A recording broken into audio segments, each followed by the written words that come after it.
Sud Radio à votre service. Le commerce, c'est la vie. À l'occasion des Trophées du commerce, une initiative CCI en partenariat avec la Massif et Mondial Relais, retrouvez chaque semaine sur Sud Radio les portraits de celles et ceux qui font vivre nos centres-villes et villages. Et on vous emmène à Turckheim, à côté de Colmar. On est dans le chef-lieu du Haut-Rhin avec François Calette. Vous êtes président d'Alsa Brico.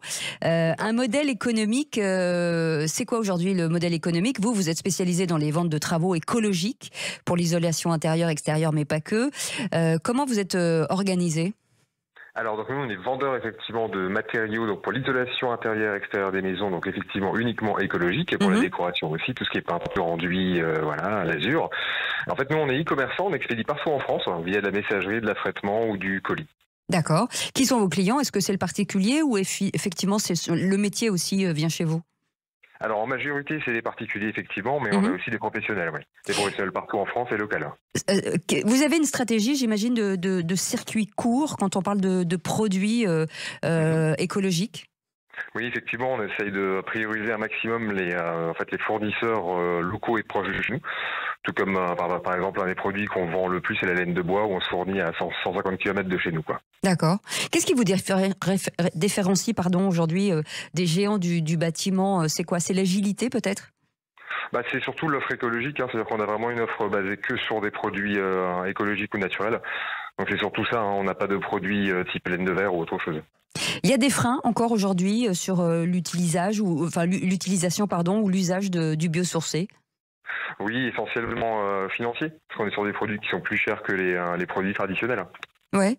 Et vous avez pu les faire évoluer, c'est-à-dire qu'il y a une pédagogie de votre part, ou comment ça se passe chez vous? C'est du bouche à oreille? Alors du bouche à oreille, c'est notre site aussi est donc lié au référencement naturel et référencement donc payant. Après c'est effectivement des démonstrations en magasin avec des ateliers. Donc on montre aussi des mises en situation d'isolants, par exemple sous des lampes à forte chaleur, pour montrer en fait la différence, si vous voulez, entre le temps que met la chaleur à passer un isolant par exemple. Donc là, on a des mises en situation sur différents isolants, par exemple, qui montrent la différence entre des isolants biosourcés et non. Pour qu'on comprenne bien, c'est quoi aujourd'hui les matériaux les plus innovants en 2025?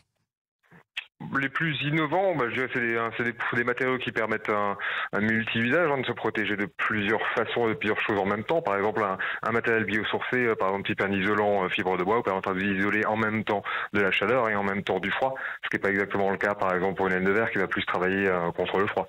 Outre le prix qui est un petit peu plus cher, mais est-ce que ça veut dire que c'est plus, on met plus de temps sur l'approvisionnement, par exemple? Est-ce qu'il y a des délais supplémentaires? Est-ce que c'est quelque chose qui est facile aujourd'hui?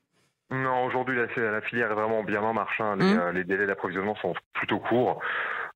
Globalement, on arrive facilement à se fournir des matériaux, ce qui n'était pas le cas il y a quelques années. Ouais.